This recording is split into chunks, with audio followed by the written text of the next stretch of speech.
भारत ने रक्षा क्षेत्र में एक और ऐतिहासिक कदम बढ़ा लिया है।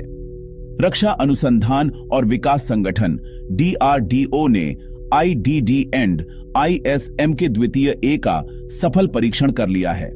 यह कोई साधारण हथियार नहीं, बल्कि एक 30 किलोवाट का laser based directed energy weapon है, जिसे पूरी तरह स्वदेशी तकनीक से विकसित किया गया है।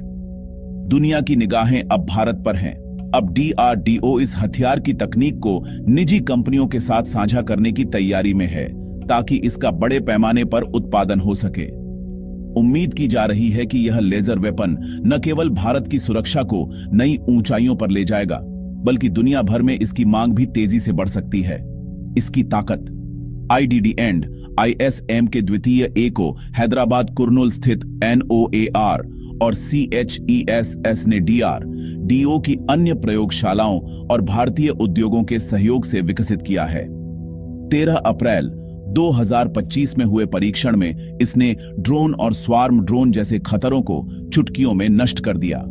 इसकी रेंज यह सिस्टम 3.5 से 5 किलोमीटर की दूरी तक कम ऊंचाई वाले ड्रोन, खतरनाक निगरानी उपकरणों और सेंसर को सिर्फ कुछ सेकंड में खत्म कर सकता है।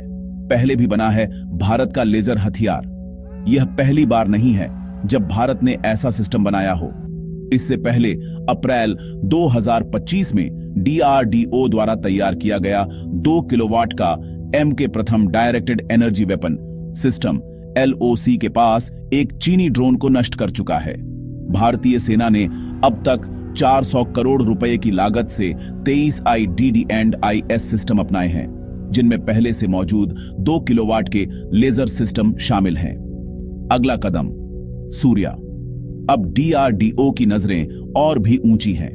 लेजर वेपन सहस्त्र शक्ति के बाद भारत अब 50 किलोवाट से लेकर 300 किलोवाट तक की क्षमता वाले सूर्या सिस्टम पर काम कर रहा है।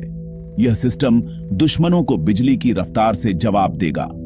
इस प्रोजेक्ट के साथ भारत अब अमेरिका और रूस जैसे देशों की कतार में शामिल हो चुका है, जो अत्याधुनिक लेजर वेपन टेक्नोलॉजी विकसित कर रहे हैं। भारत की ये नई उपलब्धि न सिर्फ तकनीकी आत्मनिर्भरता की मिसाल है, बल्कि यह दिखाता है कि हमारा देश अब केवल डिफेंस टेक्नोलॉजी का उपयोग करता नहीं, बल्कि उसका ग्लोबल निर्माता बन चुका है। सहस्त्र शक्ति आने वाले समय में भारत की सैन्य ताकत को एक नई धार देने वाला है। दोस्तों, ये जानकारी आपको कैसा लगा? कमेंट में लिखें। जय हिंद।